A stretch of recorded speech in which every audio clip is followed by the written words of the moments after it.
As you know, it's being recorded. It will be later posted on the OSCE channels. Let me also welcome members who are participating in a meeting of the Standing Committee for the first time. And as you know, to request the floor, please simply raise your nameplate. Should any delegation wish to raise an issue under point 9, any other business, please inform the International Secretariat at the podium in advance. Note that under point 5.1, the Standing Committee will be asked to approve proposed amendments to the rules of procedure. This decision is to be taken by consensus -1. As of the start of this meeting, I have not been made aware of any objections. And let me also clarify that no additional amendments have been tabled. Finally, the most important thing, please note that our meeting should conclude at 5 o'clock, and I take this opportunity to say thank you, a big thank you to the teams of translation for the work, for the hard work, and then thank you in the name of the members of the Parliamentary Assembly. So a draft agenda has been circulated, and my question is if we can adopt the agenda. So the agenda is adopted. No? Point of order? So let's go to the point 2 of the agenda, is regarding the report of the President of the OSCE, in this case me. So as you know, a written report has been circulated. I think you have it all. And I'm not going to be too long on my intervention, but I really would like to have some reflections on the basis of this report. And I think you all know, but I really would like to share them with you, apart from the intervention that I made yesterday. But I really would like to listen to your reactions, to listen to your opinions, to what I would like to share, of course, on the basis of the winter report. It is obvious that we meet at a decisive moment for European security, democracy, and multilateralism. You all underscore it during the 2 days. You know, from east to west in this organization, the same question unites us. Can open societies defend their values while keeping open the bridges of dialogue on which their security depends? It was really for me an honor to have delegations from Denmark, from Ukraine, the president of the Rada, president, the speaker of the Danish parliament, as well as the president of the Council of Europe. But this is the main question, how we can keep dialogue open. And what is at stake is not only the security architecture of our continent, but the credibility of democracy model itself. I talked about this essentially yesterday in my address. And, you know, we attended with the Secretary General to the Munich Security Conference last week, and we had a lot of discussions after. And these discussions were also inserted here among you and some delegations. And I really have been reflecting deeply since the Munich Security Conference on the importance of dialogue. And this reflection should not remain theoretical. It must guide us and must guide how we exercise leadership.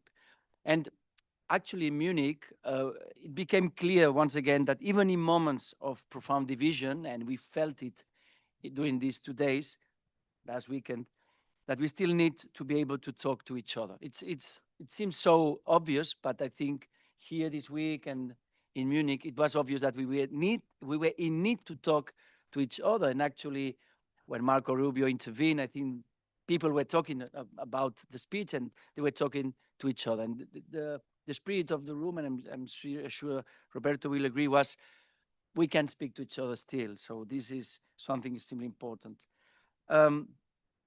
Then the paradox that in time like this, when polarization runs deep, division seems insurmountable, and rhetoric grows sharp, our assembly carries a profound responsibility to preserve a space for dialogue.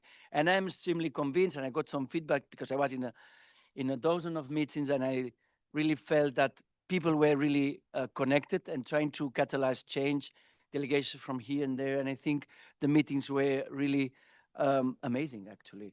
So And it happens at the moment when confrontation is easier than cooperation. And we can reaffirm here that principal dialogue is itself a form of strength.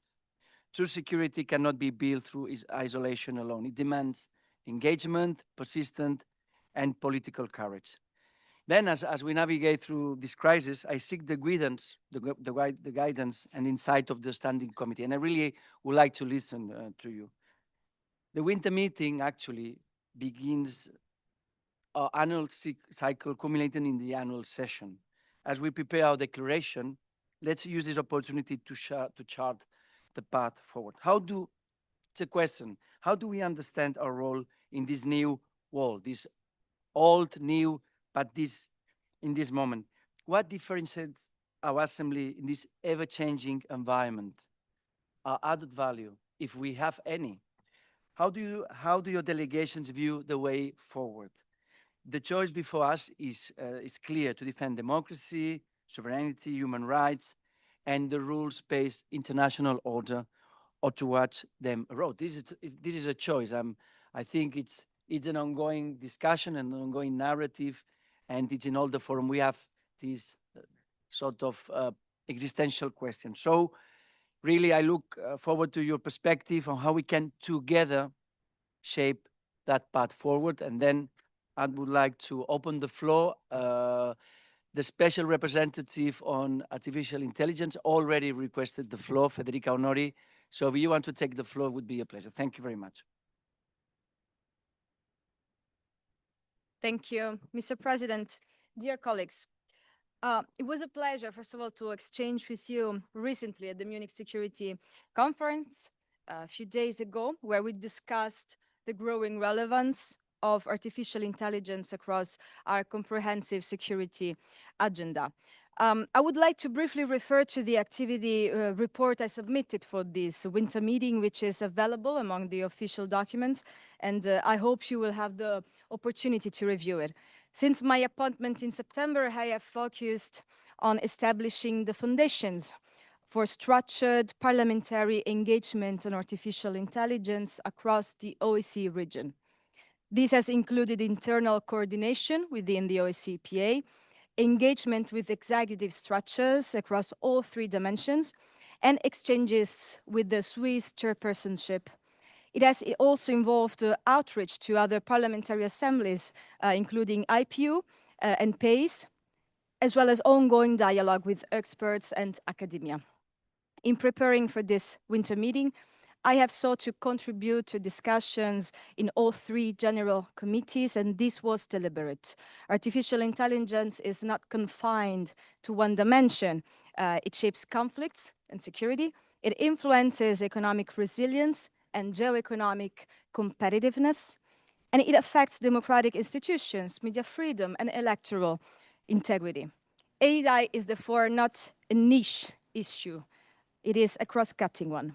My objective is to strengthen parliamentary engagement on AI across the OSCE area, ensuring that members are prepared to address the implications for security, economic resilience, and the resilience of our democratic institutions. At a time when the state of democracy is under increasing pressure, informed political oversight on AI, I think, is essential.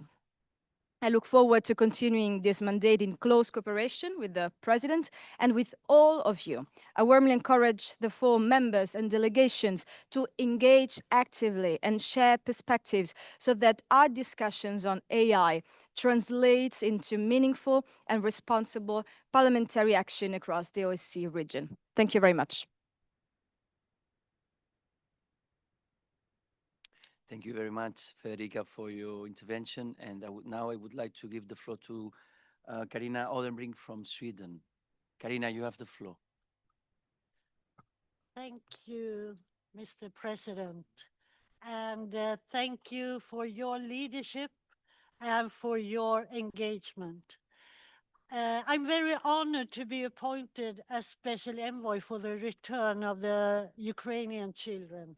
And I think it's important that you, Mr. President, mention the children in your report. And I also want to thank Ms. Sharon Hodgson for her leadership in the support team for Ukraine. I will do everything I can within my mandate, but I also urge all of us, all of you here today, to continue keeping children high on the agenda when it comes to the Ukrainian children. Be their voices. Make sure they are heard and seen in negotiations, in discussions, and first and foremost, in concrete political action.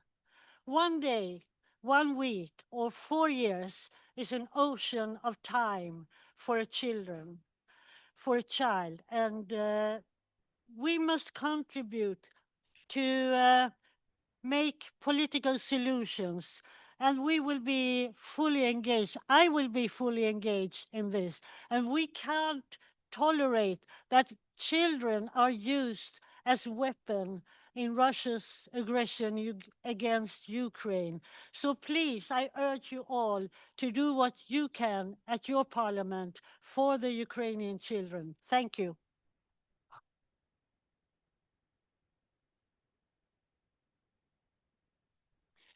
Thank you very much, Karina. And I would like to, if you let me, I would like to explain because I'm really happy of the words of Karina Oderbrink. I would like to say, I would like to share with you, but because we are in the standing committee, that when we were in Kiev, and I really would like to thank the team working on Ukraine. I would like to thank the ambassador of Ukraine at the OSCE. I would like to thank all the members of the Ukrainian delegation because without them, we could not have met President Zelensky. President Zelensky, I'm not going to disclose what we discussed for more than 30 minutes, but I would like to share with you that what he asks us was to be engaged with the children of Ukraine. And then I would like to thank Shannon Hodgson and all the members of this assembly. I would like to thank you, Karina, because in less than 30 days, we were able to join this coalition. And it is why yesterday, in the name of the population of Ukraine, in the name of President Zelensky, in this case, I was awarded with this award. But the most important thing is because we were able to have the capacity to act and to react to something very concrete. That's why I'm really proud of all the work we did, not because we were in Kiev, but because we were able to respond to the challenge of President Zelensky. So really, Karina, thank you very much for your work. Thank you very much to the unit of Ukraine. And as you know, the next meeting, um, I think it will be this year, and I think it will be even more stronger. And we'll have to challenge our parliaments.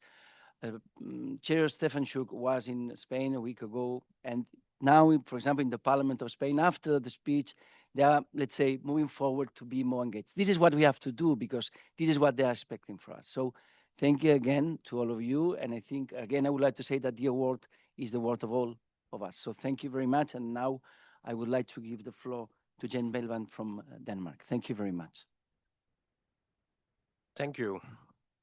Yeah, dear colleagues, it's an honor to speak to you today at this standing committee meeting during this year's session of the OSCE Parliamentary Assembly. Our organization is built on principles that are still important today, just as they were in 1975 when the Helsinki Act was finally signed. These principles, respect for territorial rights and secure borders, have for many years been the foundation of peace and security in Europe. Sadly, we are seeing more and more challenges these principles. Most clearly, this is shown by the Russian illegal war against Ukraine, but also seen in many other places in other ways. Threats and pressures from one state against another weaken the trust and stability. Recently, we have heard statements that questions Greenland's status as a part of the Kingdom of Denmark. This is not acceptable and goes against the commitments that all OSCE participating states have made. Territorial rights are not open for discussion. It is deeply troubling and truly sad that some of the world's strongest states use their power to frighten and pressure others. This is idea that power makes right. This idea is wrong, and history will show that it's wrong. Power must never replace principles. We must clearly state that a rule-based international order benefits us all. When states respect basic rules, we create a world where cooperation can grow, conflict are solved peacefully, and people can live safely. When these rules are ignored, everyone suffers. I call on this assembly to stay on focus on these core principles. We must not accept threats or violations against international law. Let us continue to defend these values, not only with words, but through action. A stable and predictable international environment is the interest in every state represented here today. Thank you, and thank you for all your support. Thank you. And again, thank you for your words. And just wanted to underscore that there will be a delegation mid-March, led by Mark Pritchard, the special representative on the Arctic, with a delegation of the Arctic countries to Greenland. And so I think this is one of the ways to show support and to show unity. So thank you very much for your words. And then I would like to give the floor to the head of the delegation of Belarus, of course.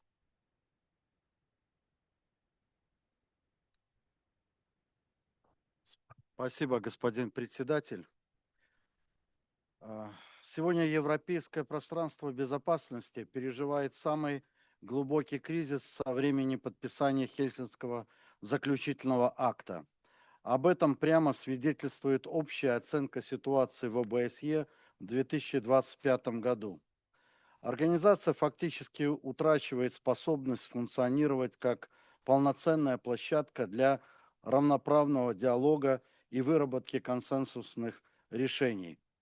Делегация Беларуси считает неприемлемыми действия председательства Парламентской ассамблеи ОБСЕ по приглашению в качестве почетного гостя и предоставлению площадки для выступления человеку, который преследуется в Беларуси по закону об экстремистской деятельности. Белорусская делегация решительно отвергает попытки председательства навязать нам контакты, в которых мы не нуждаемся. Давайте укреплять диалог между странами-членами Парламентской ассамблеи ОБСЕ. Военно-политическое измерение ОБСЕ находится сегодня в состоянии глубокой стагнации. Диалог по вопросам контроля над вооружениями и мерами укрепления доверия фактически свернут. Сохраняется высокая степень взаимного недоверия, а обсуждение вопросов военной стабильности подменяется политизированной риторикой. Экономико-экологическое измерение также существенно политизировано. Вместо предметного обсуждения устойчивого развития, транспортной связанности, энергетической безопасности и экологических вызовов повестка нередко увязывается с санкционной и конфронтационной тематикой, что снижает практическую отдачу сотрудничества государств-участников. Гуманитарное измерение остается наиболее конфликтным. Тематика прав человека все чаще используется как инструмент политического давления на неугодное большинству государства, что подрывает доверие и препятствует формированию объединительной повестки, изначально заложенной в мандате ОБСЕ. Беларусь ощущает кризис европейской безопасности не теоретически, а непосредственно, в виде наращивания военной активности у наших границ, возведения заградительных сооружений, прекращения транспортных и экономических связей. Вместо совместного решения общих вызовов мы наблюдаем линию на изоляцию и санкционное давление. В этих условиях Беларусь предпринимает вынужденные ответные меры по обеспечению собственной безопасности. При этом мы действуем прозрачно и в строгом соответствии с международным правом. Наша ключевая задача сегодня – начать серьезное обсуждение новой инклюзивной архитектуры евразийской безопасности. Беларусь готова к честному, равноправному и профессиональному разговору на любой площадке, включая ежегодную Минскую международную конференцию о будущем безопасности на нашем общем континенте, не против кого-либо, а ради предотвращения новой большой войны. Благодарю вас за внимание. Thank you very much, dear colleague. Just to remind you that we do political rhetoric because basically this is a political organization. So this is the first thing. And the second thing, I think it's very interesting that no one left the room while you were speaking, not even me, The only one who left the room today was your delegation because you had to listen a person who thinks differently from you. So I hope that next time you won't leave the room. Thank you very much. Господин председатель, между прочим, было нарушено правило процедур. Вы не имеете права предоставлять слово в соответствии с процедурой.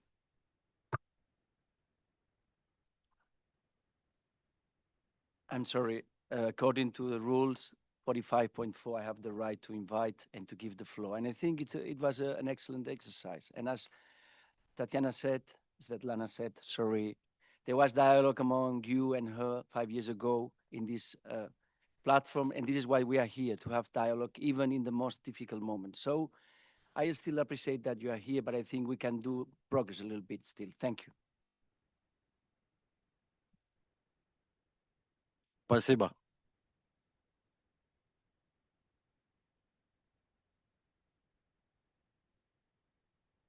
Sorry. Okay. We are going to the third point on the elections observations package, and I would like to give the floor to Claude Hagen because he was leading the observation in Kyrgyzstan, and I would like that he delivers the report to the Standing Committee. Thank you. Thank you, Mr. President. Dear colleagues, I'm very pleased to present to you the report on our Assembly's elections observation mission to the 30 November 2025 early parliamentary elections in Kyrgyzstan, which I had the honor to lead as special coordinator appointed by the OSCE chairperson in office. Let me first express my gratitude to the government of Kyrgyzstan for the invitation to observe its electoral process in accordance with its OSCE commitments. I would also like to thank the very qualified and professional team of audio observers led by Tamas Majoric, as well as my colleagues from the Parliamentary Assembly of the Council of Europe, with whom we closely cooperate throughout the mission. A special word of thanks goes to my dear Assembly colleague Monika Saikova, who led the OSCE PA delegation for excellent and fruitful collaboration. Dear colleagues, the International Election Observation Mission comprised a total of 359 observers from 45 countries, including 269 long-term and short-term observers deployed by the ODIHR, as well as an 80-member delegation from the Parliamentary Assembly of the Council of Europe.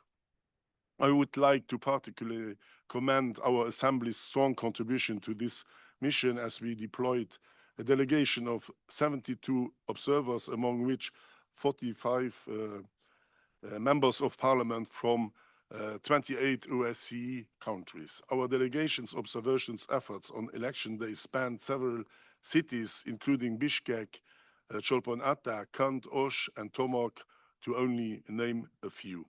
This high interest displayed by members of parliament from so many countries in these elections is a clear manifestation of how much we care for Kyrgyzstan, for its people, and for its future. Our statement of preliminary findings and conclusion is available on our website. Please let me present a brief overview of our assessment. We found that the elections were administered efficiently, but that the restrictive combined environment stifled candidate and voter engagement. We noted with concern that fundamental freedoms of expression, association, and peaceful assembly, while constitutionally protected, are increasingly limited in practice by new restrictive legislation and its enforcement. We highlighted that recent fundamental changes to the legal framework introduced a new majoritarian electoral system and new constitutional delineation, as well as additional restrictions on candidate eligibility, resulting in significantly diminished political party involvement. Positively, the new system provides for 30 mandates reserved for the underrepresented gender and 41% of the candidates were women. We noted that the election administration enjoyed confidence in its technical capacity and introduced measures to enhance transparency of its decision-making. But for other key aspects of the process, transparency was insufficient, in particular on the new voting technologies, combined finance, and its decisions of election-related cases. We welcomed that the new nationwide remote voting option provided greater opportunities for voter participation. While there were competitive campaign activities in some districts, significant financial disparities between candidates affected their ability to compete on a level playing field. Numerous allegations of vote buying were made throughout the campaign. We observed that the media refrained from covering candidates in their new coverage of editorial programs, citing strict interpretation of the requirements for equal coverage and liability for contempt, limiting voters' ability to make an informed choice. We noted that the founding limitations and recent legal amendments impacting civil society organizations have significantly restricted participation in public life and election observation. Election day was assessed overall positively. New voting technology functioned reliably and voting procedures were largely followed. However, widespread issues with adherence to counting and tabulation procedures were observed. I would also like to emphasize that these elections were conducted under a fundamentally reformed framework that was amended repeatedly throughout 2025, introducing changes to almost all core components of the process and falling short of a number of international standards. Such far-reaching reforms adopted shortly before election day and without addressing almost all previous recommendations created challenges for transparency, stability, and voters' ability to make fully informed choices. Furthermore, we are concerned that the media landscape has narrowed significantly since the parliamentary elections in 2021. In the run-up to last year's elections, there have been prosecution of journalists, closures of media outlets, which resulted in self-censoring among many media professionals during the campaign. We hope that all stakeholders will recognize that the free and independent media is not only a fundamental right, but is also a vital support to the democratic process and institutions, helping voters to make informed choices and strengthening public trust in elections. In addition to the primary statement, the audio will publish a final report in the coming months. The report will include a number of recommendations to address the shortcomings observed, which we call on the Kyrgyz authorities to implement. Let me conclude by assuring of the readiness of our Assembly to assist in this process and by thanking once again all the observers and also our OSCE office team who took part in this important mission, as well as the Kyrgyz authorities and the Kyrgyz people for their warm welcome.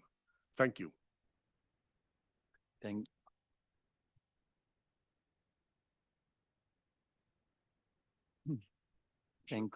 you, Claude, and thank you, Monica, for your work. I would like to give the floor to the delegation of Kyrgyzstan, should you wish to comment, actually. Здравствуйте, уважаемый председатель, уважаемые коллеги. Досрочные выборы в депутатов Джугурку-Кенеша Кыргызской Республики, состоявшиеся 30 ноября 2025 года, стали важным шагом в обеспечении политической устойчивости и институционального развития Кыргызской Республики. Проведение выборов подтвердило приверженность страны демократическим процедурам и конституционному порядку. Решение о проведении досрочных выборов было принято в строгом соответствии с Конституцией Кыргызской Республики и действующим избирательным законодательством. Все этапы избирательного процесса осуществлялись в рамках принципов верховенства права и разделения властей. Исполнительная власть обеспечила реализацию всех предусмотренных законом процедур, не вмешиваясь в деятельность избирательных органов. Это подтверждает приверженность принципам правового государства и разделения властей. Государственные органы обеспечили прозрачную, инклюзивную и безопасную организацию голосования по всей стране. Государство обеспечила равные правовые условия для всех участников избирательного процесса. Выборы прошли в условиях открытости и гласности с участием наблюдателей, представителей СМИ и гражданского общества. Хотелось бы отметить, что согласно данным Центральной комиссии по выборам и проведению референдумов Кыргызской Республики, на досрочных выборах депутатов Джугурки Кенеша Кыргызской Республики было аккредитовано 788 международных наблюдателей, в том числе из таких организаций, как Парламентская ассамблея ОБСЕ, Бюро по демократическим институтам и правам человека ОБСЕ, Парламентская ассамблея Совета Европы, ТЮРКПА, МПА-СНГ, Парламентская ассамблея ОДКБ. Использование современных избирательных технологий способствовало повышению прозрачности и доверия к результатам.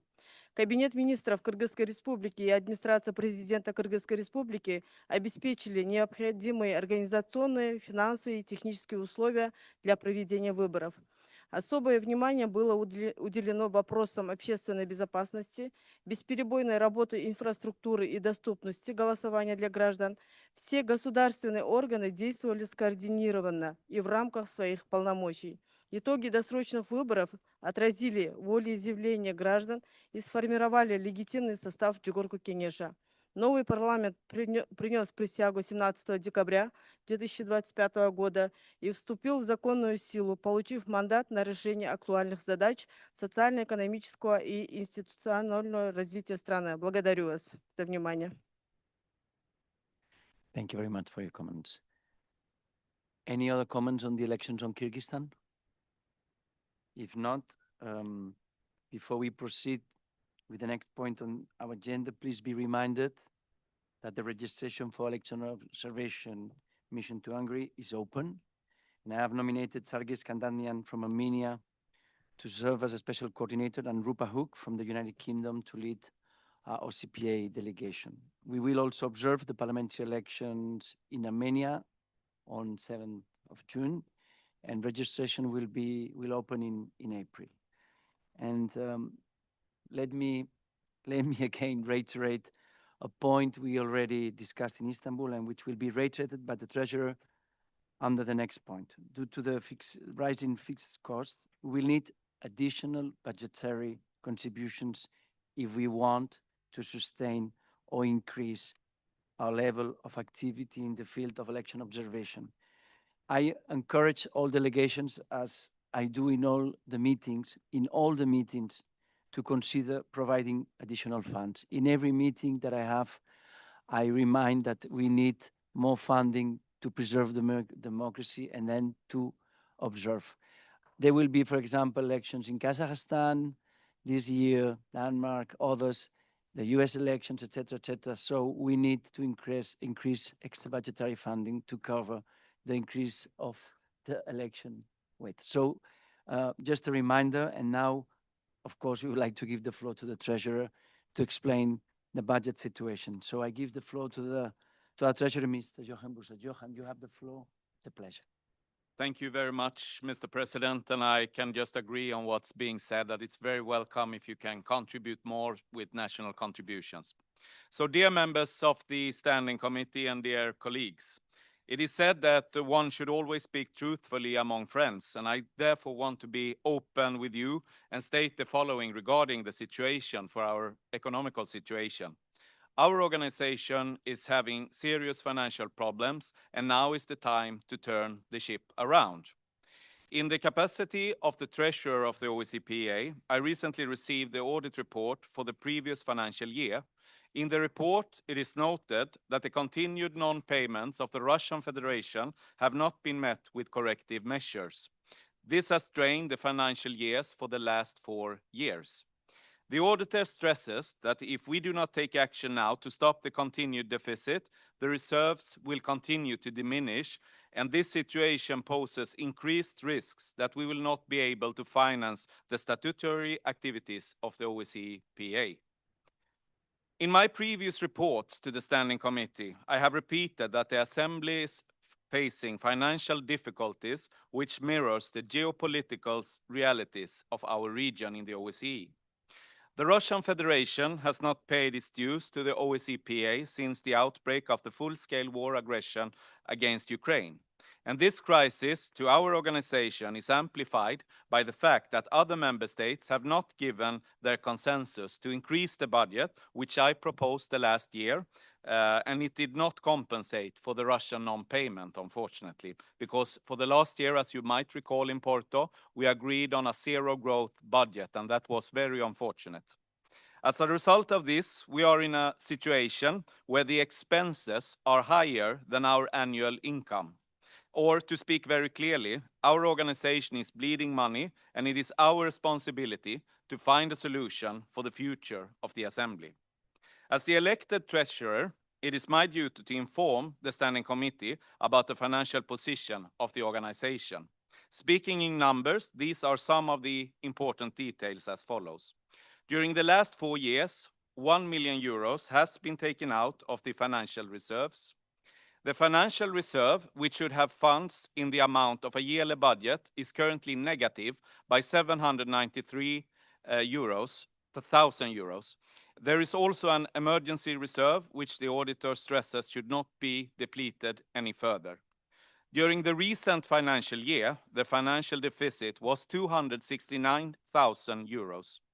Against this background, I have asked Secretary General to develop an action plan which outlines measures to be taken to ensure that the expenses align with the expected yearly income for the current financial year as well as for the next. Considering that there has been no agreement on increasing the budget, it is my view that the only strategy which member states agree on is to restructure the budget. I welcome, therefore, your remarks on the proposal of restructuring and what to prioritize in a strategic reform. In my instructions to Secretary General, I also have asked for measures which reduces expenses while also safeguarding the Assembly's core activities. I base this on the clear message that I have received previously from the Standing Committee, that the activities of the Assembly, including statutory meetings and election observation missions, must be given priority in the budget. As we meet here in Vienna, I wish to thank the participating states that have met their financial obligations on time, and those that have provided additional support through hosting meetings, secondments, and extra budgetary contributions. Your support is invaluable to the OSCE Parliamentarian Assembly. A more detailed description of all national parliaments contributing beyond their obligations is found in the written version of the Treasurer's report. I also would like to stress that I work closely together with Mr. Pascal Alisard, who chairs the Rules of Procedure Group, on how to make our smallest contributing countries to increase their total share to the budget. And earlier today, we agreed that there will be a proposal from the Rules of Procedure on this, but I think Mr. Alisard will come back to this. So, to conclude, we have now begun the drafting process for the upcoming budget proposal with the assistance of the Secretary General and colleagues in the Secretariat. I look forward to further discussions here in Vienna, as well as in The Hague and in the upcoming Bureau meeting in Copenhagen. In this regard, I wish to repeat that my door is always open for your advice on how to steer the OSCE PA's budget in these challenging times.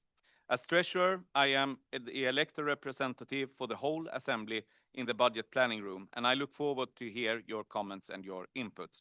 And I would also like to conclude by thanking President Pere Pons for his support and leadership. Thank you.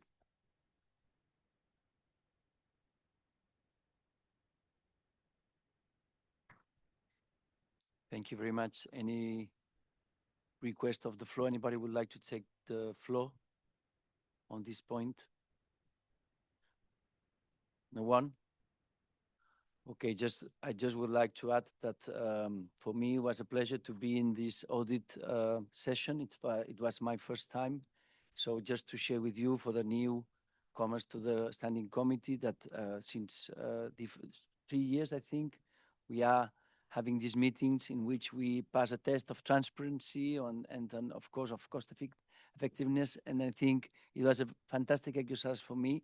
And I think the auditors are showing that we are exactly that, cost effective, and we are more and more transparent in what we do, in our capacity to act, in and how we spend every euro, every dollar, every penny on the annual activities. So thank you very much, and I have a request from Germany, but I don't know who requested for the floor. Tobias, so Tobias, you have the floor. Thank you, Mr. President. I just wanted to thank Jörn Büser for the presentation. And my question is: you asked the president to reform a little bit the spendings, and my question would be now to the president or the Secretary General, what not what are your proposals, but what is the way, the procedure, how you will now go on with the demand of the treasurer? So will this be a proposal of reforms which will be discussed in Copenhagen, or will it be a collection of ideas? Or how is the procedure now? How you will deal with this important question for our budget? Thank you very much, Tobias. I will give the floor to Johan, and I think also to the Secretary General, I think. Thank you very much. I will have a first draft in the Bureau meeting in Copenhagen where we have a proposal. But this activity that we are having now, the Standing Committee meeting, is of course very important input for the upcoming budget process. But if we have consensus, we can increase the budget in the summer meeting in The Hague, which I really hope, because we need more money to cover up the deficit for the Russian non-payment, as well as the deficit that we are having in our reserves. But what is really important, and what was the message from the auditors to the OSCE PA Assembly regarding the financial situation, is that we need to cover the expenditures with our revenue, the income with the outcome, so to speak. So this is the main mission for us to succeed if we want to comply with the auditors' recommendations. This is, of course, going to be a tough task, but from what I've heard from the Assembly before, we have noticed that the statutory meetings, the election observation missions, and the political activities for the assemblies are the ones that must be given prioritization in the budget. But this is also an open for us, so please give input on what you think we should prioritize in this reform, because we must do a reform. We also need to find more extra budgetary contributions. We need to work on our get more income, and this is a work that we already have started. So, but yes, but we need to have some different action plan and have a look at how to solve this very serious situation. So I just want to be very open and transparent with the financial situation. But thank you for your input, Mr. Winkler. Thank you, Tobias. So if there are anybody else who wants to take the floor, if not, I would like to go to the point 5 of the agenda on the rules of procedure. So today the Standing Committee is asked to consider 2 proposed amendments which have been circulated well in advance of this meeting. And these are technical changes which are meant to facilitate our work and operations ahead of the annual session in The Hague. The first proposal would adjust the timing of signature collection deadlines in advance of the annual session to avoid weekends. And the second proposal would remove the restriction on the Standing Committee to only place 15 supplementary items on the agenda of the annual session. These proposals have been elaborated following careful consideration by the subcommittee on the rules of procedure. We will proceed as follows. I will first give the floor to Pascal Alizard to move each proposal, and then I will ask the Standing Committee whether any delegations objects to the proposer's amendment. As indicated at the start of the meeting, I have not yet been informed of any objections. So if there are any, please raise hands. So We will now consider the First Amendment and Monsieur Alizard, vous avez la parole pour le premier amendement. Merci. Oui, Monsieur le Président, merci mes chers collègues. Donc le premier amendement porte sur l'article 21 et sur l'article 22 de notre règlement et il est en fait très simple. On rajouterait la phrase suivante à l'article existant. Si cette date, la date de dépôt sur les points additionnels, tombe un samedi ou un dimanche, le délai est prorogé jusqu'au lundi suivant. Sur l'article 22, sur le paragraphe 1, nous avons deux fois aussi ce rajout identique. Si cette date tombe un samedi ou un dimanche, le délai est prorogé jusqu'au lundi suivant, car effectivement, selon les pays membres de notre organisation, il peut arriver que des informations arrivent sur le week-end et à ce moment-là, elles ne sont pas prises en compte ou de manière trop tardive. Donc, en rajoutant cet alinéa, si cette date tombe un samedi ou un dimanche, le délai est prorogé jusqu'au lundi suivant. Ça permet effectivement d'éviter qu'il y ait des oublis liés à la fermeture de certains bureaux le week-end. Voilà, Monsieur le Président, mes chers collègues, pour la première partie de cet amendement. Est-ce que vous souhaitez faire voter celui-là et je passerai au second ensuite? Je suis tout à fait d'accord. S'il n'y a pas des objections, on pourrait passer au vote.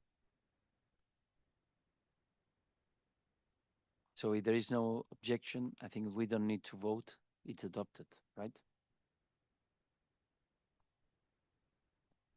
So Pascal, Alors, Monsieur le this- Président, this- je continue. Donc, la sous-commission a effectivement une autre proposition à vous faire qui porte sur le règlement actuel et une limitation imposée à la commission permanente de n'inscrire que 15 points additionnels au maximum à l'ordre du jour de la session annuelle. Très clairement, c'est une condition qui a été instaurée peu après l'augmentation des exigences en matière de signature, mais depuis, l'expérience a montré que ces exigences ont eu un impact significatif et ont abouti à un nombre de points additionnels proposés chaque année tout à fait raisonnable et tout à fait gérable. Et en fait, en pratique, nous avons réussi à éviter d'imposer cette limite de 15 dans un souci d'ouverture et de plus grand débat grâce à la flexibilité des membres qui ont accepté de limiter au minimum les débats sur leurs propositions. Et l'intention que nous avons avec cette modification, c'est de maintenir les autres conditions actuelles. Je vais vous les rappeler brièvement. Premièrement, un point additionnel doit être soutenu par au moins 20 membres issus d'au moins 4 pays différents, participant tous à la session. Il est important de noter que les membres ne peuvent apporter leur signature de soutien qu'à 4 points additionnels. Ensuite, le point additionnel reste soumis à un vote de la majorité des 2/3 au sein de la commission permanente. Si le point additionnel a obtenu un tel niveau de soutien, alors il existe une raison suffisante pour l'inscrire à notre ordre du jour. Mais il serait regrettable qu'un point, bien qu'ayant rempli cette condition, doive être rejeté parce qu'il existe 15 autres sujets tout aussi intéressants et nous considérons, le sous-comité du règlement considère que cela ne servirait pas les intérêts de notre Assemblée en tant que forum de débat et de dialogue que de restreindre les points additionnels pour une question uniquement de règlement. Certains de nos collègues ont légitimement demandé aussi s'il existait un risque d'être submergé par un trop grand nombre de points additionnels à gérer. Bien évidemment, il n'existe aucune garantie en la matière. Néanmoins, le secrétariat international nous a informé, sur la base des expériences et des observations, que cela est peu susceptible de constituer un problème majeur. Au cours des 6 dernières années, des 6 dernières sessions, un nombre de points additionnels valides. Le nombre de points a varié entre 12 et 21 tous les ans, tous en fait ayant pu être traités dans le cadre de nos sessions. Donc nous espérons, et nous espérons que vous conviendrez avec nous, que cette modification du règlement, cet assouplissement, permettra une plus grande prévisibilité à notre travail en amont des sessions, que c'est en fait conforme à l'ADN de cette Assemblée qui est de débattre, de proposer et d'échanger dans un champ international où les armes doivent évidemment céder la place au dialogue dans l'esprit des principes d'Helsinki. Ce qui, en termes de modification concrète du règlement, nous amène sur l'article 21. On ajuste les paragraphes où on supprime en fait la commission permanente ne peut inscrire que 15 points additionnels à l'ordre du jour de la session annuelle. Cette ligne serait supprimée dans notre proposition et vous avez à la phrase suivante, sous réserve de la disposition suivante, on enlève, et la phrase suivante, la disposition suivante, si plus de 15 points additionnels obtiennent la majorité des 2/3 au sein de la commission permanente, un tour de scrutin est organisé pour déterminer les points qui doivent figurer à l'ordre du jour. Tout membre de la commission permanente qui est présent ne dispose pas de plus de 15 voix. Les 15 points additionnels obtenant le plus grand nombre de voix sont inscrits à l'ordre du jour de la session annuelle. Vous imaginez, mes chers collègues, si nous nous retrouvions confrontés à ce genre de situation, le temps perdu sur le temps utile de la commission permanente pour différents scrutins et pour faire le tri entre ces points additionnels que nous n'avons réellement pas à affronter. Donc la proposition du Rules Committee est de supprimer ces alinéas et de redonner de la souplesse au fonctionnement de la commission permanente. Je vous remercie. Merci beaucoup, Pascal. Il faut que je pose la question s'il y a des objections à cette proposition d'amendement. Tobias, tu as la parole. Vous avez la parole. Ja, vielen Dank. Diese Beschränkung auf 15 Supplementary Items hat einen Grund und sie ist eingeführt worden. Die Limitierung kam sozusagen erst im Nachhinein. Es ist mit anderen Voraussetzungen und Hürden einhergegangen, das ist richtig. Ich habe jetzt in den letzten Jahren im Standing Committee nicht den Eindruck, dass das zu einer Verengung der Debatte führen würde oder dass es dazu führt, dass wichtige Punkte nicht benannt werden können. Was wir beraten bei der Annual Session sind in der Regel die 3 Reports der 3 Berichterstatter. Die 15 Supplementary Items sind dafür gedacht, dass Themen aufgegriffen werden, die in diesen Reports ungenügend oder nicht behandelt werden.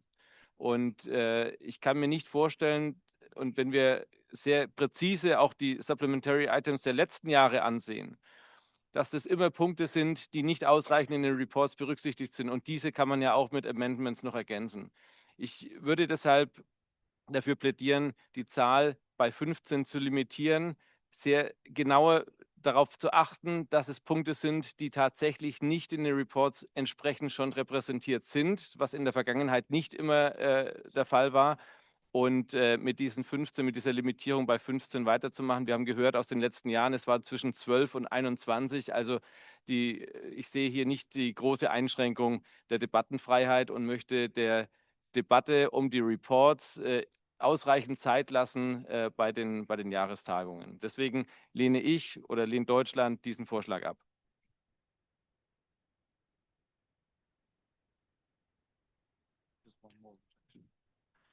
Voy a dar la palabra a la delegación italiana para que exprese su posición.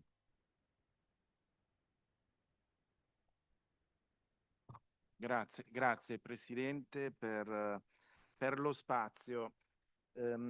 Stavo approfondendo questa proposta e personalmente io sono assolutamente a favore della democrazia, della libertà di espressione, del pluralismo, eccetera.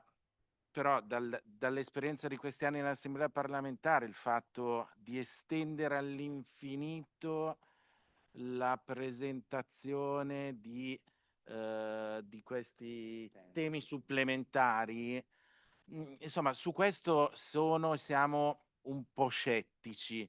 Secondo me, in ultima analisi, un limite ci deve essere. Se magari 15 non sono sufficienti, che si faccia un'ulteriore riflessione, ma lo dico in tutta assoluta tranquillità e in con spirito costruttivo, si faccia una riflessione su un altro criterio, su un altro numero, su un altro limite.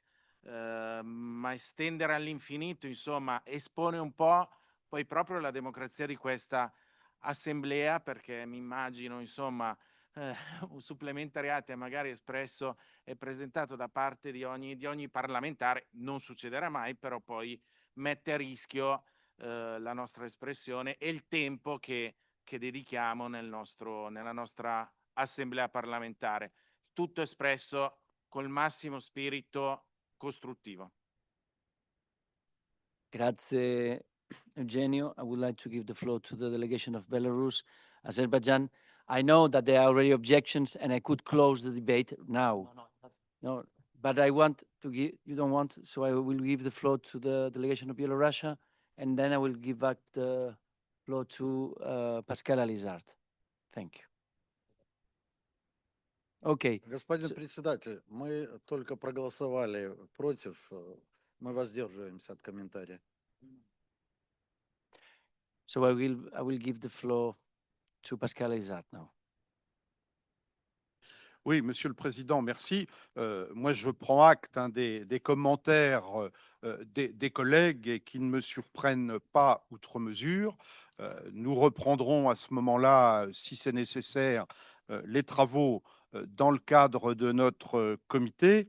Je voudrais quand même vous rappeler, et peut-être aurais-je dû le lire entièrement, que l'article 21 prévoit quand même que la commission permanente conserve la maîtrise de l'ordre du jour, puisque quand il y a des points supplémentaires de proposer, il est écrit et il reste écrit que la commission permanente décide à la majorité des suffrages exprimés si un point additionnel est renvoyé à la commission compétente ou présenté en séance plénière, et lors de toute discussion au titre de ce paragraphe, le débat est limité à un orateur qui se prononcerait contre l'inscription du point additionnel à l'ordre du jour de la session annuelle ou contre le renvoi de ce point à la séance plénière ou à la commission permanente, et un orateur qui y serait favorable. Le temps de parole accordé à chaque orateur ne peut excéder 2 minutes, ce qui veut dire que, très clairement,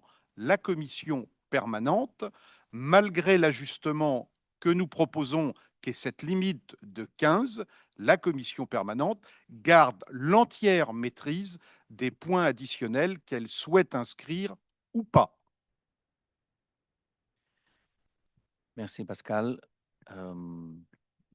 Je voudrais dire clairement que sur la base de l'article 46.3, on va adopter le premier amendement et logiquement, le deuxième amendement ne va pas passer. Donc voilà ce que je voulais vous dire et j'espère qu'on aura encore le temps de débattre ces aspects. Alors maintenant, pour le point 5.2, je vais donner à nouveau la parole à M. Alizard pour son rapport sur le Subcommittee on the Rules of Procedure. Pascal, vous avez la parole. Bien, Monsieur le Président, le Rules Committee se réunit à chaque fois que nécessaire, quand il est sollicité par vous-même ou sollicité par les membres de notre Assemblée qui ont des propositions à faire. Ça a été le cas du débat que nous avons pu avoir, par exemple, sur l'évolution de la parité et d'une meilleure représentativité des femmes au sein de notre Assemblée. C'est un discours et un dialogue qui existent toujours.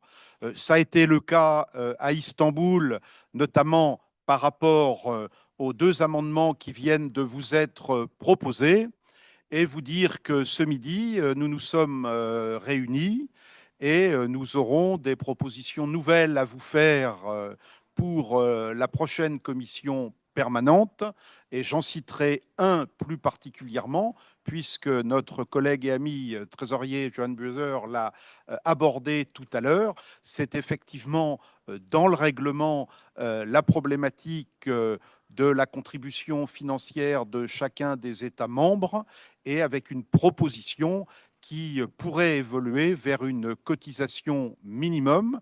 Je n'en dirai pas plus pour le moment, puisque nous avons convenu d'interroger l'ensemble des pays membres de notre organisation pour recueillir leur opinion, leurs objections.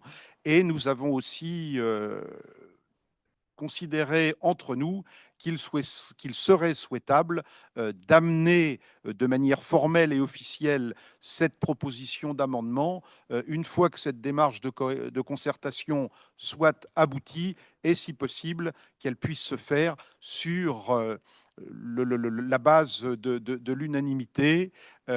Si nous adoptions le moment venu cette proposition, ce serait un pas, un petit pas peut-être, mais un pas quand même vers la recherche de solutions, comme pouvait l'évoquer le trésorier, sur la situation financière de notre Assemblée. Voilà, Monsieur le Président, nous nous réunissons de manière physique quand c'est possible, mais aussi de manière non pas virtuelle, mais en vidéoconférence quand c'est utile aussi. Donc un travail régulier, nous l'espérons, utile pour l'Assemblée. Merci beaucoup, cher Pascal. Et je voulais te remercier pour ton travail et j'espère qu'on aura l'opportunité de parler de cette idée d'augmenter les contributions pour faire plus opérationnel, surtout l'Assemblée parlementaire. Maintenant, je voudrais passer au point 6 de l'ordre du jour. I would like first to invite Camille Aydin to report on the work of the ad hoc committee on counterterrorism. So, Mr. Aydin, you have the floor. Thank you, President. Mr. President, Mr. Secretary General, distinguished colleagues, let me begin by saying that, in the interest of time, I invite you to read our official report for a full analysis of CCT's recent events and engagements. In brief, last year, the CCT continued to engage with international experts and national officials to remain abreast of the latest global trends, with a special emphasis on new technologies and online youth radicalization. This included conducting a very insightful visit to the United States and holding several joint initiatives with the United Nations Office of Counterterrorism. Throughout our work, we developed concerns for the growing number of young people involved in terrorism-related offenses through online engagement. We learned that children as young as 13 or 14 are becoming radicalized. We quickly realized that civic education and media literacy are powerful tools to enhance our teenagers' resilience to violent extremist propaganda. This led to the adoption of our 2025 resolution, preventing youth radicalization to violent extremism and terrorism through education and media and information literacy. Dear colleagues, the CCT is now turning this resolution into action. In November of last year, we organized the first school dialogue on preventing youth radicalization to violent extremism. This event took place at a middle school in Pordenone, Italy, with over 120 students exploring the links between cyberbullying, online manipulation, and pathways to radicalization. After a series of presentations, group exercises, and insightful engagements, students established a 12-point plan to help combat extremist online narratives. This plan included digital education training in schools, the implementation of a designated digital safety staff, and cooperation with authorities and experts. This exercise, the first of its kind in USCPA context, confirmed that education and media literacy are vital to prevent violence and extremism. Moreover, it confirmed that we should engage more at community level, working in close contact with those very citizens we aim to protect through our efforts in this assembly. Looking ahead, we will continue along with this path. In March, the committee will organize a new school dialogue in Jenica, Montenegro, within the framework of an official visit to Podgorica, kindly hosted by the Parliament of Montenegro. Besides official meetings with high-level state authorities in charge of countering terrorism and violent extremism, we will interface with students of 14 and 18 years of age. From this event, more students will better understand the risks they face online, also learning from the experience of their peers across the region. And more teachers will engage with their own students on topics which are rarely addressed in regular school curricula. To conclude, I invite all interested members to join us in this effort. We believe it is important to expand this exercise well beyond the CCT. We need to reach out to students in different parts of the OSCE region, listening to their concerns and building on their proposals. If you are interested in organizing a similar event in your country, or if your parliament would like to financially support this initiative, line work, please reach out to us. Thank you.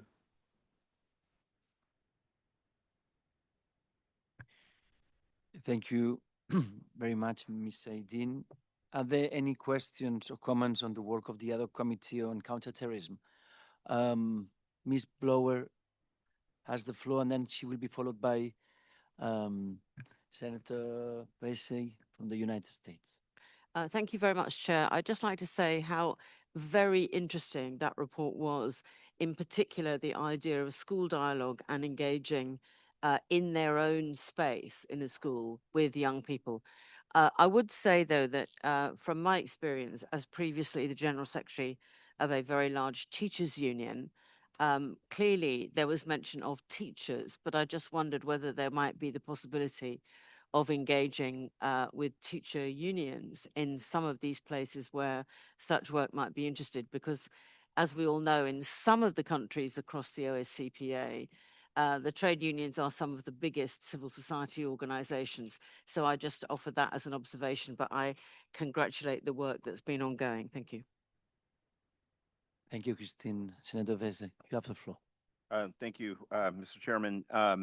I just wanted everyone to know, because I've been involved with the Ad hoc Committee on Countering Terrorism, and in the U.S., of course, we're very concerned about youth radicalization, and I really want to commend the committee for translating the insights it gleaned from the visit on youth radicalization in its recently launched school dialogues initiatives. I thought that was really important. And that's going to be something, obviously, that is going to have to be ongoing, as that's going to continue to be something that the world is going to watch. And so I just want to really thank all of the committee members that had the opportunity to engage with so many different players in that area, whether it was law enforcement on the U.S. side, the federal government, and think tanks also being involved with that. So that's all I have. And thank you, Mr. Chairman. Thank you very much, Senator. I don't know if Mr. Aydin wants to comment, or we close the discussion. Yes, I've taken some notes about the comments given by our colleagues. And teachers union, yes, I think we should take into account the experiences they have in the school dialogue application in any part of the OSCE region. And secondly, I would like to thank to Mark Vesey as well, because we work together. And of course, I agree with what he has said so far then. Thank you. Thank you for your work, Camille. And now I would like to give the floor to Farah Karimi regarding the work of the Migration Committee. Farah, you have the floor. Thank you, Mr. President. Dear colleagues, I am addressing you today here in Vienna, where 10 years ago, you unanimously agreed to establish the Ad hoc Committee on Migration. I believe it is time to remove ad hoc from our committee's name. Our committee has identified 3 priority topics to guide its work in the coming year. First, implementing the European Union Pact on Migration and Asylum. The first topic is this is a major initiative consisting of 10 legislative acts that will reshape asylum and migration governance across Europe when it enters into application on 12 June 2026. It will have an enormous impact on legislation in EU member states and will necessitate the allocation of a significant amount of resources. Non-EU countries will also feel the impact, in particular, source and transit countries such as Turkey. It is crucial that we as parliamentarians are vigilant and aware of the changes ahead. Following our recent visit to and exchanges in Brussels, I would like to focus on three key elements. First, the new accelerated border procedures. Member states will be required to conduct screening of asylum seekers within very tight time labels. While the aim is to strengthen external border management, there are concerns that vulnerable persons will be overlooked. The new procedures will also likely lead to an increase in the numbers of persons in de facto detention at the EU's external borders. Second, the pact introduces a new solidarity mechanism, whereby states must contribute through relocation of asylum seekers, financial assistance, or other support measures to assist countries under migratory pressure.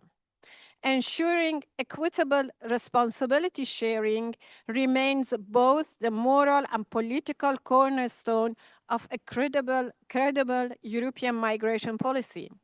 The number of relocations and funds available for the first cycle are below what had been planned.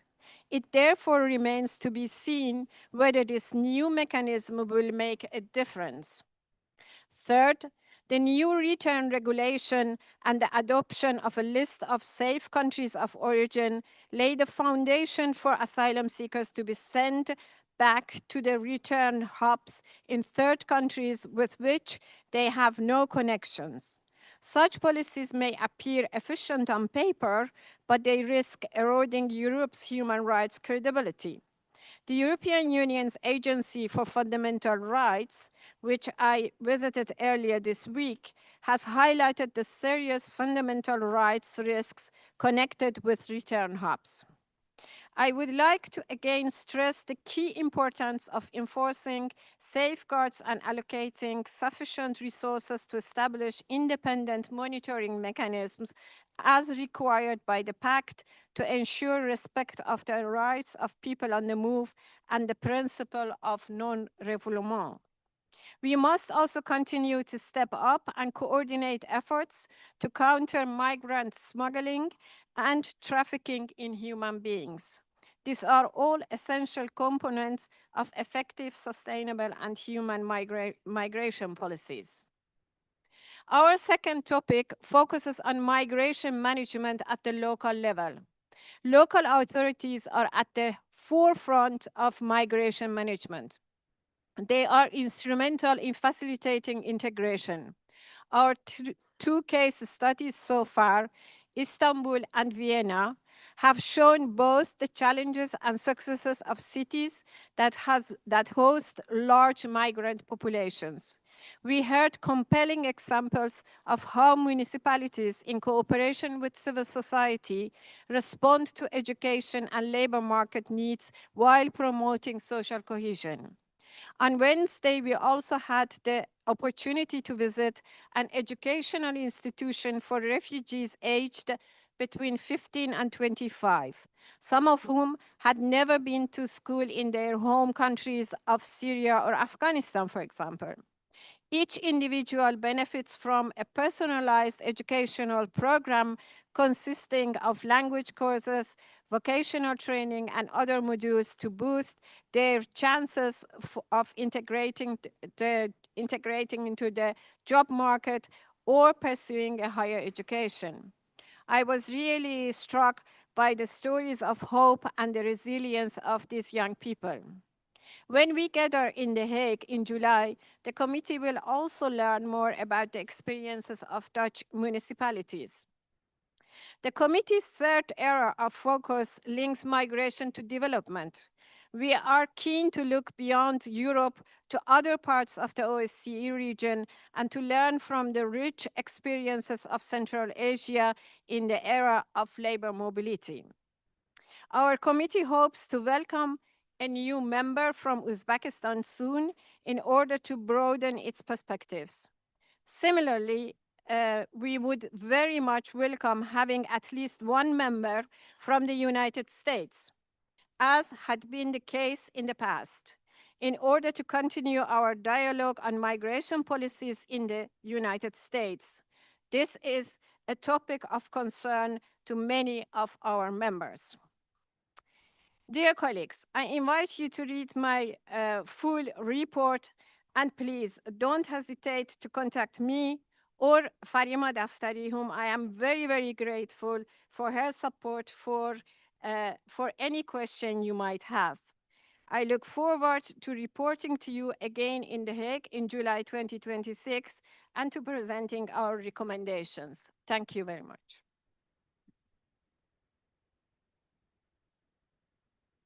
Thank you, Farah.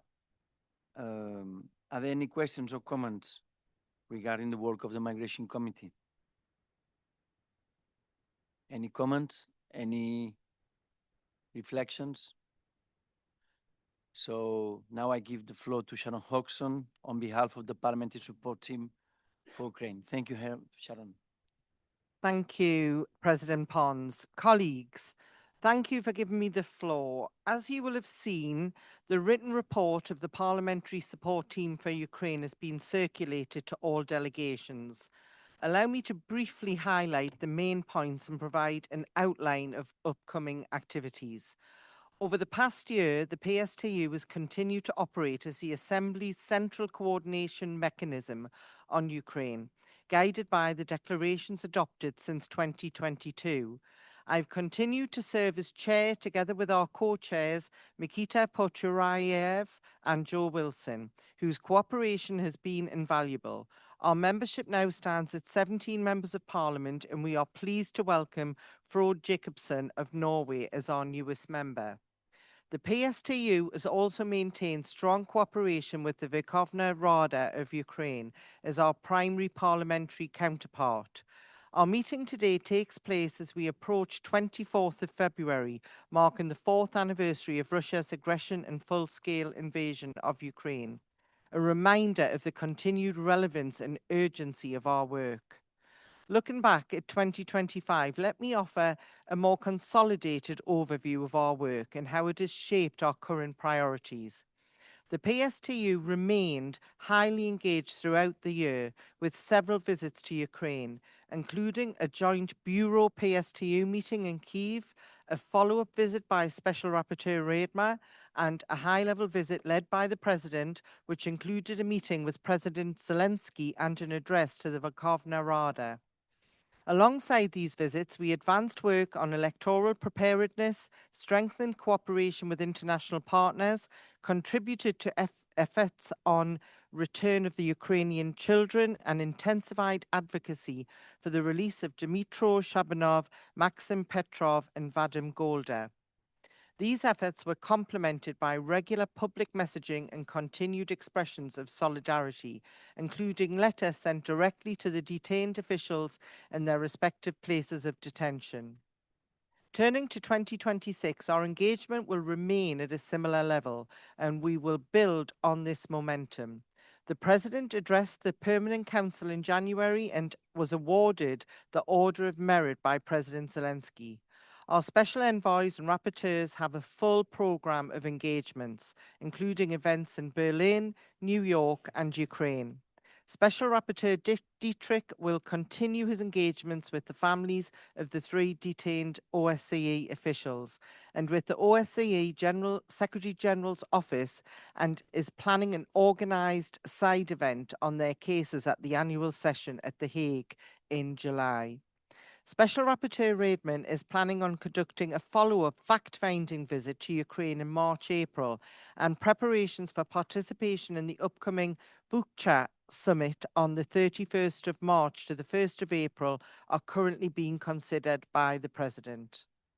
Finally, the PSTU will continue to maintain regular contact with the families of Dmytro Shabanov, Maxim Petrov and Vadim Golda and sustain strong advocacy on their cases throughout the year.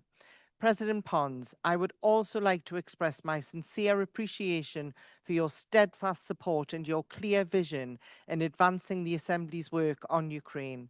Your personal commitment has been instrumental in ensuring that our efforts remain visible and impactful. I would also like to thank the Ukrainian delegation for their close cooperation throughout the year, and in particular our co-chair, Mikita Paturiev, whose engagement and insights have been essential to the work of the PSTU. Given the limited time, I would now like to offer co-chair Mikita Paturiev the opportunity to add any brief remarks from his perspective. Thank you. Mr. President, dear colleagues, first of all, let me join to the words of thankfulness to all of members of our presidium and PSTU team for their work and support for Ukraine. I would like only to add to detailed Sharon's report that now we will try to focus every meeting of PSTU on specific problem, probably specific exclusively for Ukraine, but today we discussed the problem not only for Ukraine, the problem of crimes of Russia against media and journalists. And we all know that they commit crimes against not only Ukrainian journalists, but worldwide, and not only in Ukraine. And I think that the first result was quite successful and good, and we're going to continue. So thank you, Sharon. Thank you for your serving in PSTU as a brilliant leader. Thank you, colleagues. Thank you, Mikita. Thank you, Mikita, and of course, thank you, Sharon, for leading the unit. I'm very proud that you are there, and of course, with the whole team, we will be struggling for Ukraine. And as you said, that we are considering a visit. Of course, the chair of the Verkhovna Rada invited us to Bucha at the end of March, and no doubt that the Parliamentary Assembly will be there. So I think it's our duty to be united and to be there. So I would like to ask you if there is any question on the report, any comment, any reflection, because if not, I'm going to go to the next point of the agenda of the day. So as there is no comment, no question, I would like to give the floor to the Secretary General for the winter report. Roberto, you have the floor.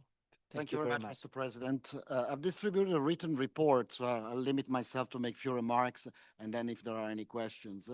The lead up to this meeting, to the winter meeting, tradition is always preceded by the meeting in Davos, the meeting in Munich, and let's say the debate prior to this winter meeting, and it's been reflected also in the debate here, is whether we are heading towards a more multipolar system with the big hegemons who are in charge of their own regions, or whether the multilateral system based on rules, based on values is still in place. And I must say that your presence here, the way you work, the way I see that this Parliamentary Assembly operates also throughout these last months makes me believe that you are stark believers of the multilateral systems. So I really would like to come out of this meeting with a more optimistic, let's say, spirit. Another part of the debate leading to this meeting was what's the new posture of the United States? You know, are they not interested in multilateral affairs, or are they still engaged in the common security that goes from Vancouver to Vladivostok? Also on this one, I have good news. I think we've seen the posture of the US delegation on this meeting. You've hosted a dinner with all the delegations to exactly show that you still have an interest in this organization. This organization back in December received a message that the organization, I mean the OSCE governmental side, received a message that it needs to cut the budget by 10%, 15 million, and reprioritize.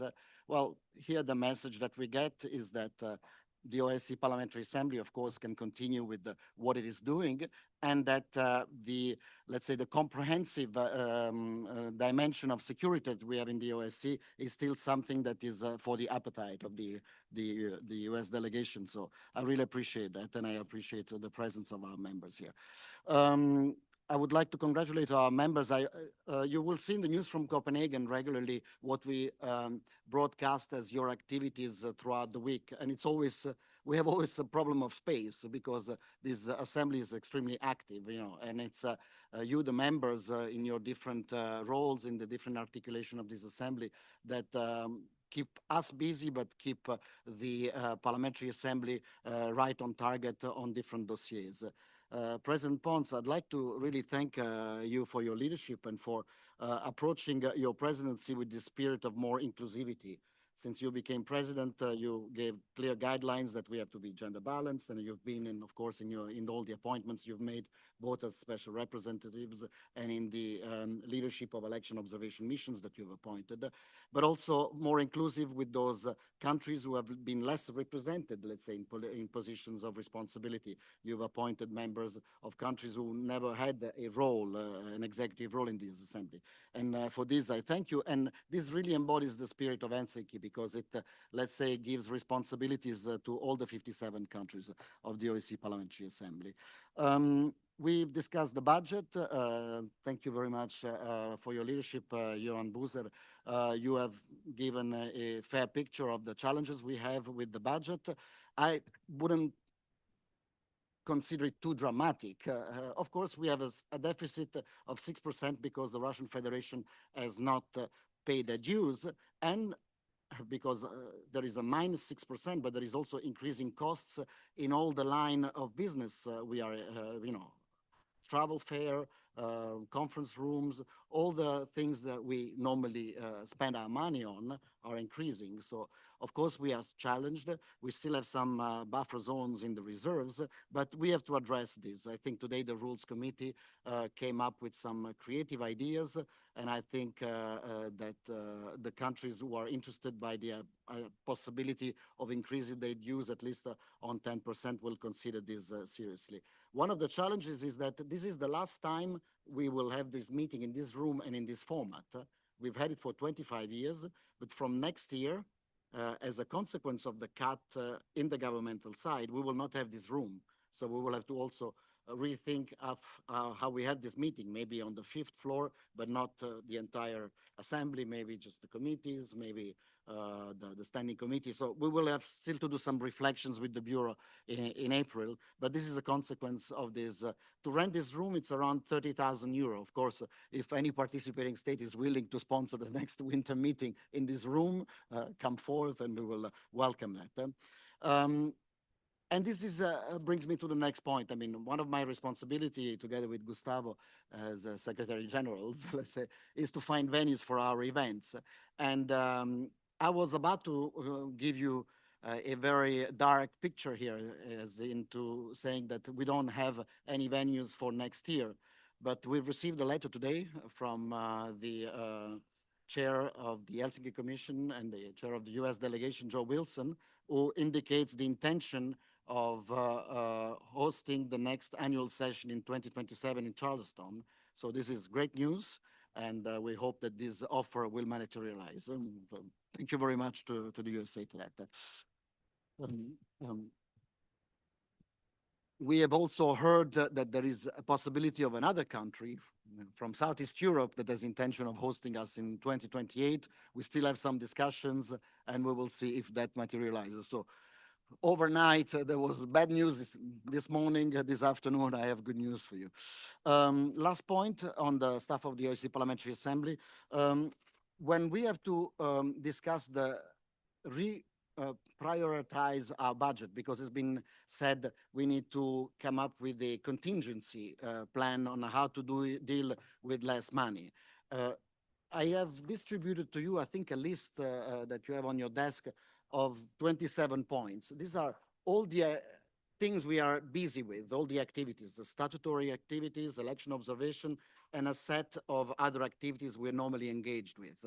These activities derive from either a decision of the rules of procedure, the statutory meeting, or a decision of the plenary, who has passed a resolution and has decided that we should be engaged on one issue rather than another, or a decision of the standing committee, who establishes ad hoc committees, or a decision of the president, who appoints a special representative and says we have to engage in this specific dossier.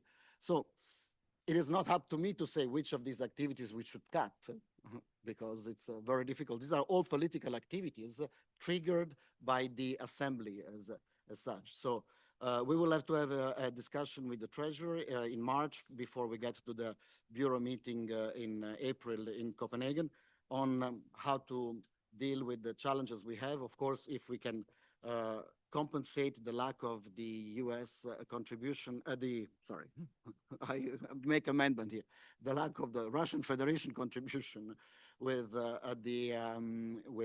increasing a little bit the budget, that will be the best solution in my opinion, and we keep the budget at a minimum growth. But this is the only way to get out of it. I want to thank the Secretariat staff who is here. I have the privilege of meeting you in the corridors, and many of you always praise my colleagues who say, this person is doing great on this dossier, on this committee, and for me it's a great sign of appreciation from the members that with a small staff we managed to deliver on all these dossiers. So I would like to thank my colleagues. As you have seen in the past, this is a team effort, and so on. A big kudos to all my colleagues. And last but not least, because we normally work very close with the secretaries of delegations and with those who assist you in the parliament. There is one who just stood up, Everett, who is attending his last meeting in the Parliamentary Assembly. He will leave this delegation after this meeting. So we would like to thank Everett very much for the collaboration we've had with you.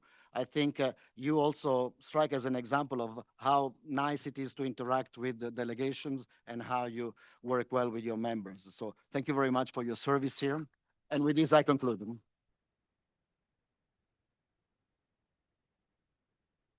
And if there are any questions, of course. Thank you very much, Roberto. I'm going to give the floor to different requests.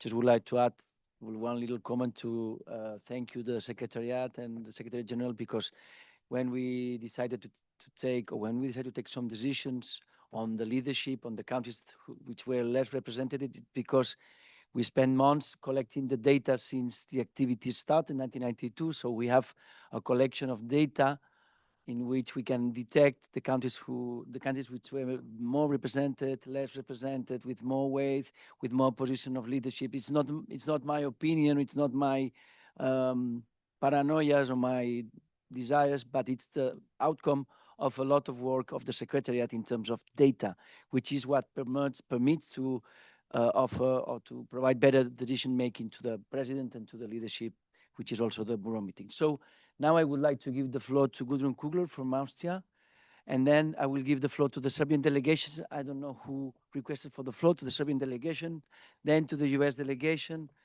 and either the Italian delegation, and there is a right there. I cannot read. Sorry, I'm too old. I cannot read. Georgian. No, the last. Serbia. Serbia. Okay, Serbia. Okay. So let's start with Gudrun. Gudrun, you have the floor. Thank you very much, Mr. President. Secretary General, I would like to say a very big thank you to you and the entire Secretariat. I have had the privilege of working in different positions for the OSCE PA, and every single one in your team I worked with was excellent. Excellent with regard to expertise, hands-on, and friendly. And I enjoy every single time I interact. It's just wonderful. So a big thank you. One of the things that I have been working on is on your beautiful list of statutory activities, number 20, namely demographic change and security. And I want to thank the President for entrusting this topic to me. I am very active in this function. I have visited several countries, amongst those Lithuania, Slovakia, Croatia, the United States, to talk to the politicians there about it. I have given many speeches. I have organized side events. One we had yesterday. And if anyone here says the topic is interesting for our country, I am happy to come. If you think that I can be of help, please do invite me. I would also like to say a big thank you that the Standing Committee adopted one of my suggestions with regards to the rules. The amendment for Rule 21 and 22 was a suggestion I made only in Istanbul, and with a very, very smooth process. Now we have a change to the rules. I think it comes in handy for everybody, but it's a good example of how smooth collaboration with the Secretariat is possible, expertise present, and I want to thank you that you carried my suggestion. And I have a last thought. And it maybe sounds funny, but I would just entrust it to you. We have had a little issue with our coffee breaks here. Because we have to queue for coffee. And I was late for the session in which I wanted to speak 15 minutes because there were 20 people before me. And then we have to pay in cash, which is not easy for everybody, but especially for those who do not have euros in their countries. And so I think I would ask the Secretariat, the Secretary General and the President to see coffee as an essential on the basis of medicine, that even if it costs a little bit of money, is indispensable. Many thanks.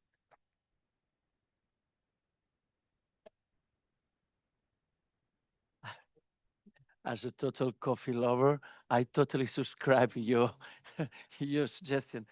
Really, thank you, Gudrun. And my colleague from Serbia has the floor.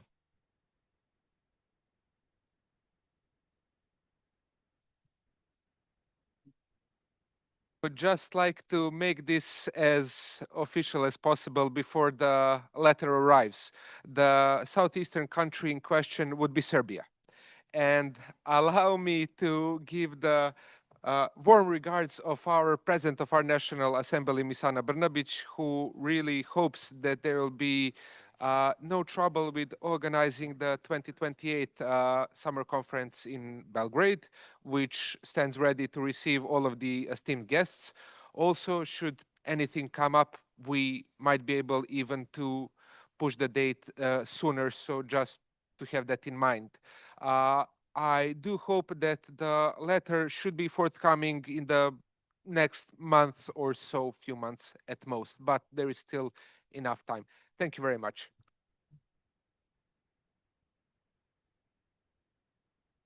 Thank you, dear colleague. As Roberto said, we have a lot of reasons to be optimistic. So now I would like to give you the floor, dear Senator Bessé. Thank you, sir. First of all, I want to thank the Secretary General for his steady and capable leadership. Anytime I've come to this conference, his presence and organization are commendable. And I just want to again thank his team for just a wonderful meeting. This has been absolutely great to be here, and obviously very important to be here during this particular time. I think that the past few days have really testified to the enduring importance of this assembly, and I want everyone here to know that.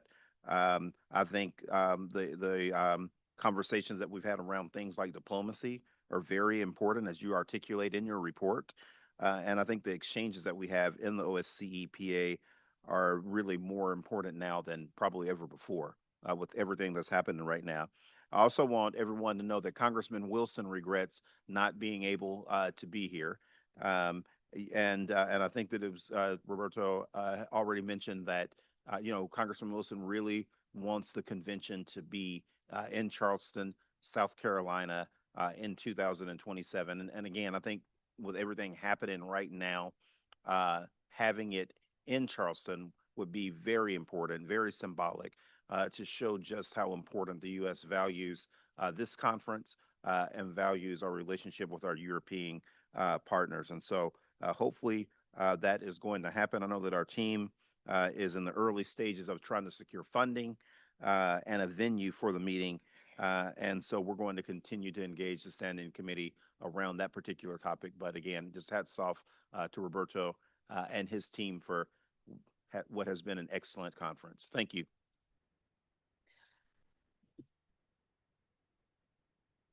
Thank you, dear Senator. I think it would be really very symbolic that we can have this conference, this summer session in 1 year time, and it would be a sign of optimism as well for multilateralism and also for dialogue and peace. So thank you very much again for your words, and of course we regret that Congressman Wilson could not be with us and the rest of the delegation as well. So thank you very much again, and I would like to give the floor to Eugenio Zoffoli from Italy.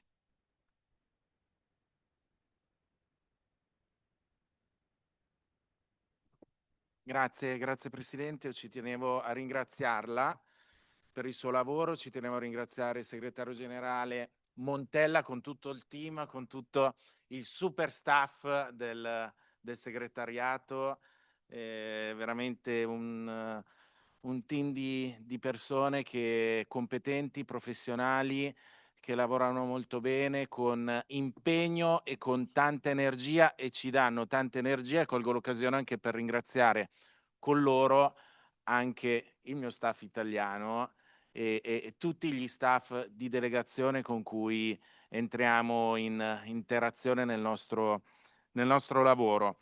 L'ho già anticipato questa mattina durante il mio intervento, però lo faccio anche qui.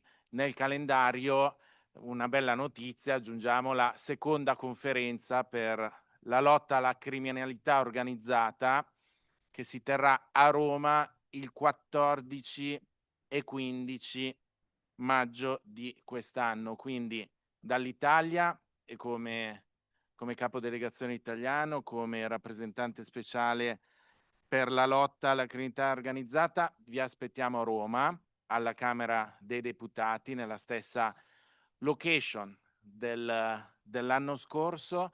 Quest'anno il tema principale sarà la lotta e il contrasto al traffico di sostanze stupefacenti, al traffico di droga, perché fanno male, la droga fa male alla salute, perché poi è linfa vitale per le mafie, per la mafia e per la criminalità organizzata.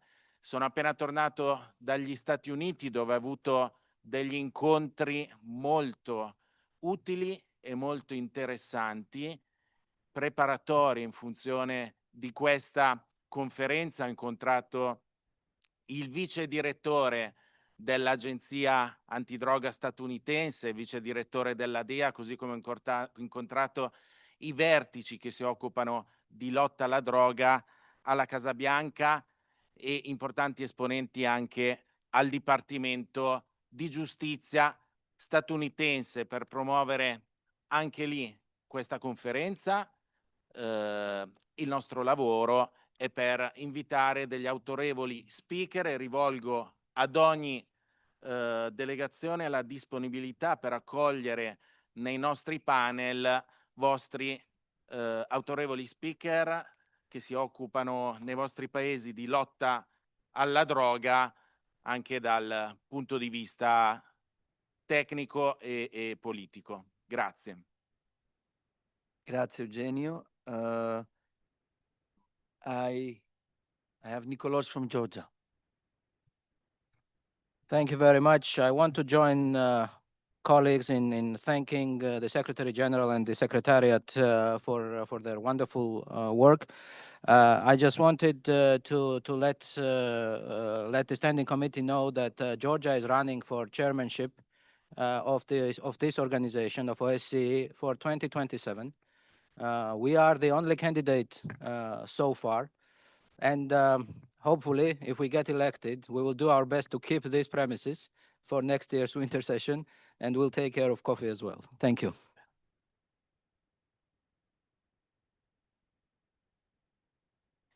Thank you, Nicolas. I think with this intervention, we can close the request, and I would like to give the floor to Roberto, to our Secretary General. Thank you. Thank you, Mr. President. There were not very specific questions apart from the coffee that we will try to maybe put it as activity number 28, find a barman, but we will figure out about that. But just I would like to thank you for the nice words that you have given to myself, to the staff. Just a few remarks. In Georgia, the president is organizing a visit to your country with a bigger delegation. with the idea of engaging. And I think this is in the spirit of this organization that we normally don't boycott, but normally engage with countries we have challenges with. And I am looking forward for this visit, and I hope that it will present a breakthrough from the visit that we should have had a year ago and we couldn't make. President Zoffili, thank you very much. Grazie mille for your kind word again to the staff and for this conference in May.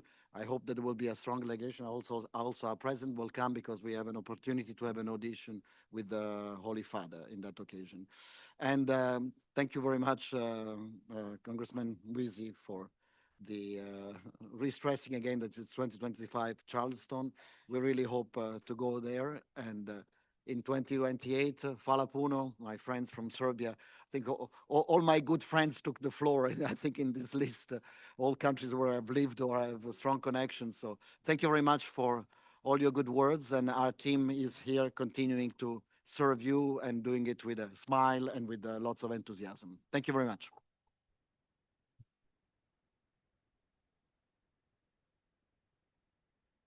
So then we close the intervention and the point on the report of the Secretary General.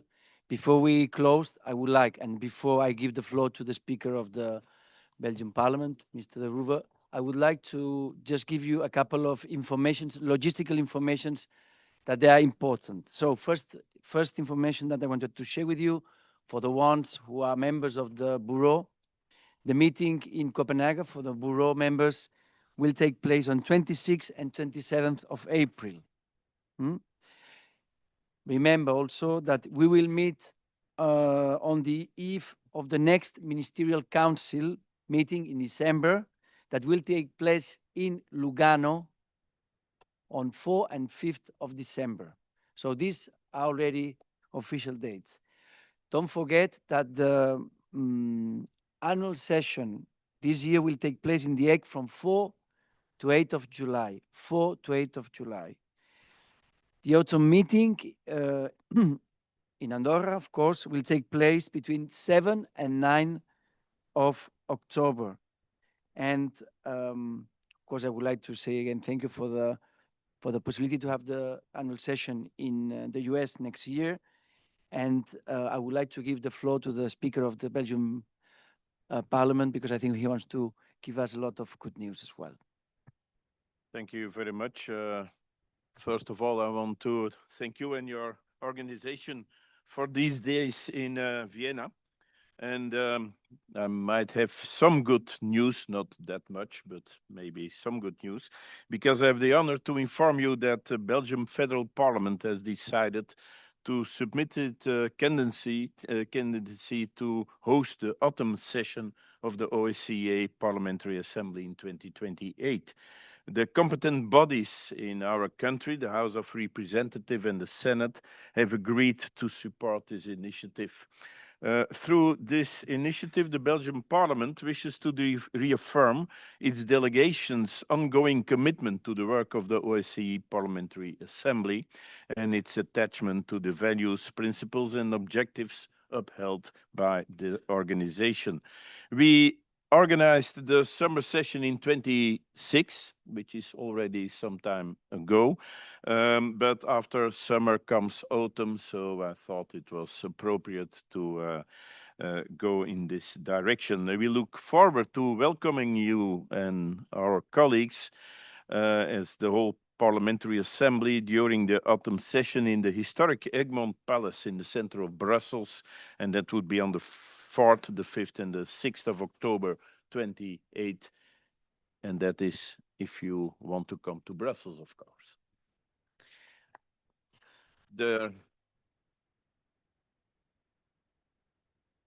There is plenty of coffee, but also tea and, of course, a lot of beer. So thank you very much, dear Speaker. It's a pleasure to have you here. And of course, we warmly accept this offer. I think we have already an offer for 2027, also for the autumn meeting now in 2028, also for the summer session on 2027. So for me, it's a sign of engagement, a sign of fighting for democracy together, and also for the values of the Parliamentary Assembly of the OSCE. So with this, I would like to say thank you to all. I know that some of the flights are canceled, that it's not easy to reach the airport, so that's why it's important that we have a little bit more time. The Secretary General has to rush because his flight has been canceled, so she's gonna be reshipped.